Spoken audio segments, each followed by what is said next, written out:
used on propaganda recruitment vids. The idea of one of America's finest getting shredded by Krell stinger fire wouldn't sit well with the folks back home. Mason had some big boots to fill, and she was already the sixth replacement that I'd taken on, the other five having failed miserably to meet my expectations.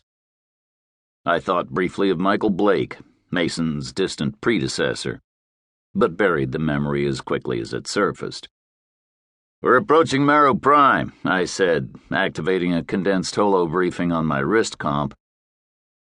Marrow Prime was an angry red planet composed entirely of molten lava, star-bright, palpably hot, even at this distance. It had no surface, instead being held together by the dynamics of gravitational and tidal forces far too complex for a grunt like me to understand. A structure came into view in orbit around Marrow, gliding above the roiling lava seas. "This is Far Eye Observatory."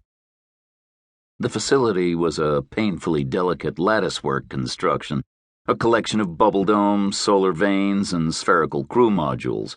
A series of huge radar dishes sat on the station's spine, all pointed into deep space. Many components had taken obvious damage, with large chunks of the rigging punctured and the whole structure leaning at a precarious angle. 2 days ago, I explained, Far Eye began to slide from its orbital position. "It's being sucked off," said Kaminsky, sniggering. "Or sucked down, depending on how you see it."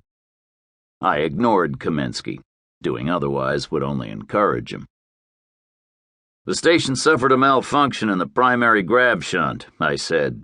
"As a result, its orbit is in rapid decline. Command wants us to retrieve the personnel. In particular, they want this man." The image of a thin-faced Psi-Div officer appeared on all 5 faceplates. Tanned skin, Persian stock. By Earth standard years, he was in his early 50s. He had dark eyes and hair, a beard, rough-grown, peppered gray. "Our HVT is Professor Ashan Saul." HVT, high-value target. I'd already researched Saul, who he was, where he had served. It made for interesting reading. Despite his Iranian heritage, his bloodline was long retired to the core worlds. He was a xenolinguist by profession, specializing in the interpretation of alien language.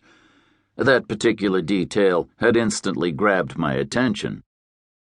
There were also huge empty periods in Saul's scientific career, blocks of time when he was inexplicably absent from recorded duty.